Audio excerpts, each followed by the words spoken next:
Welcome to Subramani. I'm going to talk to you about running and investing. Okay, or rather the similarities between running and investing. When you're a new runner or a new investor, all day you want to talk about investing, what you bought, what you sold, how you made money, how you lost money, etc. Similarly, a new runner wants to run every day. He wants to be part of every running group. He wants to talk about running the whole day, what shoes, what diet, etc. etc. Slowly you mature and you realize that everybody you meet may not be interested in running or interested in investing. And then your friends start finding you very boring, saying, oh God, this guy can only talk about running, or this guy can only talk about markets, right?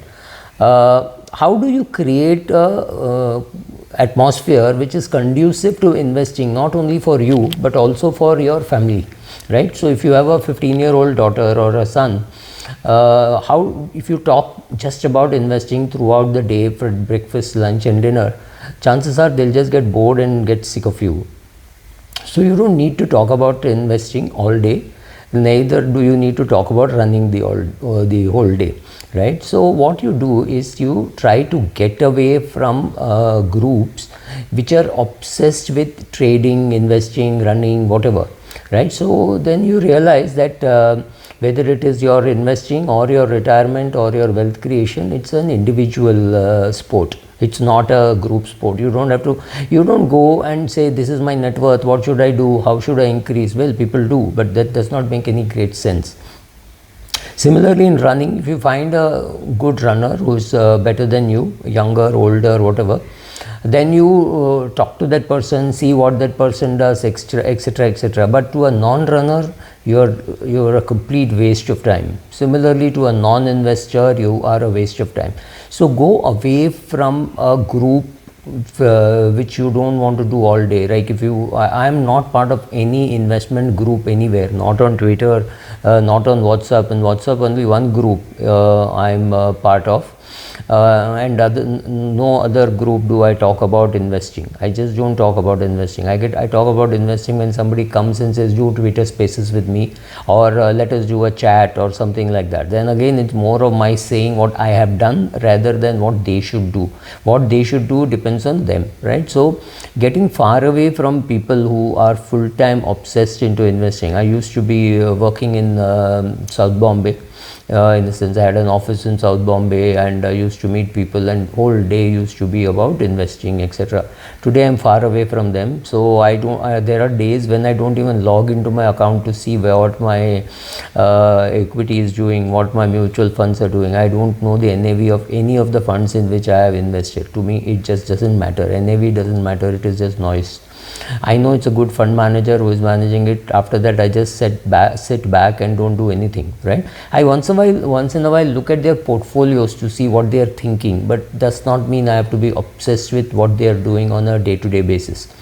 So to create that kind of an atmosphere even at home, you have to make sure that you talk about the right things you did and the wrong things you did. It cannot be like your Instagram or your Facebook, and if you see the level of happiness which people have on Instagram or Facebook, it's like, oh my God, awesome, everybody is doing very well. But then there are investment mistakes you make, there are investment regrets you have. You have your fear, you have your greed, right? How you conquer all that is your whole investment journey. So just talking about, oh, I got this multi-bagger and all makes no sense. What is your portfolio CAGR? Is your portfolio CAGR good enough for you to reach your goals? That is the only question to answer. It does not matter whether you got a multi-bagger, you did not get a multi-bagger, or whether you are holding on to some shares with where there is no reason for you to sell. It doesn't matter. You don't have to go about saying, oh, I'm a deep value investor, I'm a day trader. Nobody really cares, right? If I tell you I don't do day trading, and then one day you find that I've been wiped out because of my F&O position, which means I've been lying, right? Does it really matter to you what I do in my life? Because you're going to judge me by the 10 minutes of the video that you know. You don't really know what I'm doing. So similarly, you need not know anything about any other investor. You have to only know about this investor whose face you see while shaving, right? So that's the only person whom you need to know. If if you are good at investing, you are good at investing. If you are not good at investing, there are mutual funds to fall back on. Everybody need not be an equity investor. So step back, see what you are doing, review it. Also understand the human mind is very funny. You remember all the good things that you did. There's an English saying which says, as you age, you remember things as you wish it had happened rather than how it had actually happened, which is true, right? So I can tell you what I did. What can you do? First of all, reduce the amount of time that you spend staring at the screen when the market hours are on. So log in at 9 o'clock or 9:15 and log out at 11. You don't need to be logged in the whole day. In fact, whole of yesterday I did not even log in, right? So it's okay to not to log in. I go on 3-day vacations where I go without my laptop. Of course, today I can log in through my phone, but I may not log in at all, right? Or I go on a Thursday and then till Monday I don't know what has happened. So Thursday, Friday are 2 working days I've missed. It does not really matter. Nothing changes in your life. So first do that. Second, have interest outside of investing, because being a full-time investor is a very, very difficult job, because you will tend to overdo things and do things which are completely unnecessary. So stay away from people who are market people for long enough period, right? As an individual investor, at least I don't have to answer anybody other than my wife and daughter about what I'm doing with my portfolio. So I may underperform, overperform, outperform, does not really matter. I'm not accountable. If I were managing your money, I would be accountable to you. Then you will have to, you can ask me why I bought Infosys and why I didn't buy TCS or why I have not bought ITC. Here I am not answerable to anybody. I am not answerable to Twitter. I am not answerable to anybody at all, right? So I do my own investing. 90% of my investing is equity. So I have a small portion in mutual funds also. And there's a logic to why I have money in mutual fund. That also I don't have to explain as to why, right? I'm pathetic asset allocator. I'm 90% in equities. I've got very little in terms of debt. But let me remind you, my debt instruments, debt investments are enough to look after my next 10 years of living, assuming stock markets are closed. I mean, I can't liquidate my equity portfolio. It's not a problem.